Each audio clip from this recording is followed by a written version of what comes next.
നമസ്കാരം, ഞാൻ doctor Preetha Prabhakar.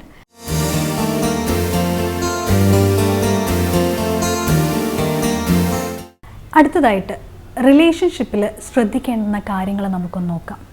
Relationship എന്ന് പറയുമ്പോഴത്തേക്ക് അതിനകത്ത് എല്ലാ റിലേഷൻഷിപ്പും വരും. അതായത് സൗഹൃദം വരും, ദാമ്പത്യം വരും, അമ്മയും കുഞ്ഞുമായിട്ടുള്ള റിലേഷൻഷിപ്പ് വരും, നമ്മളും മറ്റുള്ളവരുമായിട്ടുള്ള റിലേഷൻഷിപ്പും അതിനകത്ത് വരും. അപ്പോൾ ഈ റിലേഷൻഷിപ്പിലൊക്കെ നമ്മൾ എന്തെല്ലാം കാര്യങ്ങളാണ് ശ്രദ്ധിക്കേണ്ടത് ഒരു പ്രശ്നത്തിലോട്ട് പോവാതിരിക്കാമെന്ന് നമുക്ക് നോക്കാം. ഫസ്റ്റ് ഓഫ് ഓൾ നമ്മൾ റിലേഷൻഷിപ്പിൽ ശ്രദ്ധിക്കേണ്ടുന്ന ഒരു കാര്യം എന്ന് വെച്ചാൽ എല്ലാവരും യുണീക്കാണെന്നുള്ളത് നമ്മൾ തിരിച്ചറിയേണ്ടതുണ്ട്. ഓരോ വ്യക്തികളും യുണീക്കാണ്. അവർക്ക് എല്ലാവർക്കും നല്ലതും ചീത്തയും ഉണ്ടാവും. നല്ല ഗുണങ്ങളും കാണും, മോശമായിട്ടുള്ള ഗുണങ്ങളും കാണും. അത് നമ്മൾ മനസ്സിലാക്കുക. നോബഡി ഈസ് പെർഫെക്റ്റ് ആയിട്ടൊരാൾ നമുക്ക് കണ്ടെത്താൻ സാധിക്കത്തില്ല. നല്ലതിൻ്റെയും പോസിറ്റീവിൻ്റെയും നെഗറ്റീവിൻ്റെയും ഒരു ഏറ്റക്കുറച്ചിലുകളായിരിക്കും എല്ലാവരിലും ഉണ്ടാവുക. അപ്പോൾ നമ്മളിപ്പോൾ ഒരു സൗഹൃദമായിക്കോട്ടെ അല്ലെങ്കിൽ ഒരു പാർട്ട്ണർ ആയിക്കോട്ടെ, നമ്മൾ അവരുടെ നല്ല ഗുണങ്ങൾ മാത്രമല്ല അവരുടെ നെഗറ്റീവായിട്ടുള്ള ഗുണങ്ങളും നമ്മൾ മനസ്സിലാക്കിയിരിക്കുക. അത് മനസ്സിലാക്കി അവരെ സ്നേഹിക്കുക. അല്ലാതെ നമ്മൾ നല്ല ഗുണങ്ങൾ മാത്രം കണ്ട് നമ്മളൊരു റിലേഷൻഷിപ്പിൽ ഏർപ്പെട്ട് കഴിഞ്ഞാൽ അത് അധികം നാൾ അത് പോകില്ല. എപ്പോഴാണെങ്കിലും എൻ്റെ ഒരു പേഴ്സണൽ ഒപ്പീനിയനിൽ പറയുവാണെങ്കിൽ കൂടുതലും നമ്മൾ നെഗറ്റീവ് ഗുണങ്ങൾ മനസ്സിലാക്കി അത് അക്സെപ്റ്റ് ചെയ്ത് മുന്നോട്ട് പോവുകയാണെങ്കിൽ ഒരുപാട് നല്ലതായിരിക്കും. ആ റിലേഷൻഷിപ്പിനും അത് നല്ലതായിരിക്കും, അതുകൊണ്ട് നമുക്കും നല്ലതായിരിക്കും. നമുക്ക് ആ ഒരു നെഗറ്റീവ് ഗുണങ്ങളുമായിട്ട് യോജിച്ച് പോകാൻ പറ്റുകയാണെങ്കിൽ മുന്നോട്ട് പോവുക. അതല്ല മുന്നോട്ട് പോകാൻ ബുദ്ധിമുട്ടാണെന്നുണ്ടെങ്കിൽ അതിന് വേണ്ടുന്ന സൊല്യൂഷൻ എന്താണെന്ന് വെച്ചാൽ അത് കാണുക. കാര്യം ഈ റിലേഷൻഷിപ്പിൽ നമ്മൾ ഈ യുണീക്നെസ്സിന് പുറമെ മറ്റൊരു കാര്യം എന്ന് വെച്ചാൽ ഓരോ വ്യക്തികളും അവരോടുള്ള കമ്മ്യൂണിക്കേഷൻ, നമ്മൾ അവരോട് കമ്മ്യൂണിക്കേറ്റ് ചെയ്യുന്നത് വളരെ ഇമ്പോർട്ടൻ്റ് ആയിട്ടുള്ള കാര്യമാണ്. കാര്യം ഇപ്പോൾ നമ്മുടെ ഒരു സുഹൃത്ത് ചെയ്തൊരു നല്ല കാര്യം നമ്മൾ അതിനെ അപ്രീഷിയേറ്റ് ചെയ്യാനോ അല്ലെങ്കിൽ ഒരു താങ്ക്സ് പറയാനോ അല്ലെങ്കിൽ അതിന് വേണ്ടുന്ന പ്രചോദനം നൽകുകയോ നമ്മൾ ചെയ്യുന്നത് ഒരുപാട് നല്ലതായിരിക്കും. ആ റിലേഷൻഷിപ്പിനെ ഒരുപാട് നർച്ചർ ചെയ്യാൻ പറ്റും. ഇന്നത്തെ കാലത്ത് പല ദാമ്പത്യ ജീവിതത്തിലും കണ്ടുവരുന്നൊരു പ്രോബ്ലം എന്ന് വെച്ചാൽ ഒരു വർഷമൊക്കെ കഴിയുമ്പോൾ ഇപ്പോൾ പല ദാമ്പത്യ ജീവിതവും ഡിവോഴ്സിലോട്ടൊക്കെ പോകുന്നുണ്ട്. അതിൻ്റെ പ്രധാനമായിട്ടൊരു കാരണം എന്ന് വെച്ചാൽ കമ്മ്യൂണിക്കേഷൻ്റെ കുറവാണ്.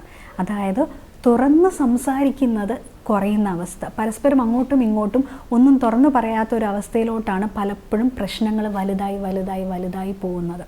അവിടെ നമ്മളൊരു സൊല്യൂഷൻ കാണുക എന്നതിലുപരി നമ്മൾ ചെയ്യുന്നത് പരസ്പരം അങ്ങോട്ടും ഇങ്ങോട്ടും കുറ്റപ്പെടുത്തലായിരിക്കും.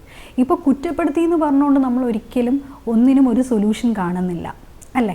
കുറ്റപ്പെടുത്തിയിട്ട് കാര്യമില്ല. നമുക്കിപ്പോൾ ഒരു പ്രോബ്ലം വരുമ്പോൾ നമ്മൾ അവിടെ ചിന്തിക്കേണ്ടത് എന്താണ് അതിൻ്റെ സൊല്യൂഷൻ, എങ്ങനെ നമുക്ക് അതിന് സൊല്യൂഷൻ കാണാൻ സാധിക്കും എന്നുള്ളതാണ്. നമുക്ക് ഒരു സൊല്യൂഷനും കണ്ടെത്താൻ സാധിച്ചില്ലെങ്കിൽ മാത്രം എന്നേക്കും ഒഴിവാക്കുന്നതിനെ പറ്റി ചിന്തിച്ചാൽ മതിയാവും. കഴിവതും പ്രശ്നങ്ങളൊക്കെ ഇപ്പോൾ ഏത് ബന്ധങ്ങളെടുത്താലും അതിനകത്തൊക്കെ പ്രശ്നങ്ങളില്ലാത്തൊരു ബന്ധങ്ങളില്ല. ഫ്രണ്ട്ഷിപ്പ് ആയിക്കോട്ടെ, ദാമ്പത്യമായിക്കോട്ടെ, ഏത് തരം റിലേഷൻഷിപ്പാണെങ്കിലും പ്രശ്നങ്ങളുണ്ടാവും. പ്രശ്നങ്ങളാണ് ഒരു പരിധിവരെ നമ്മളെ ഉയരാനും സഹായിക്കുന്നത്. അപ്പോൾ ഈ കമ്മ്യൂണിക്കേഷൻ എന്ന് പറയുന്നത് വലിയൊരു ഫാക്ടറാണ്.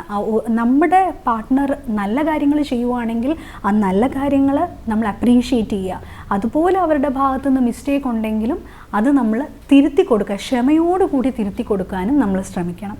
ക്ഷമ എന്ന് പറയുന്നത് റിലേഷൻഷിപ്പ് നിലനിർത്തുന്നതിന് വലിയൊരു ഘടകമാണ്.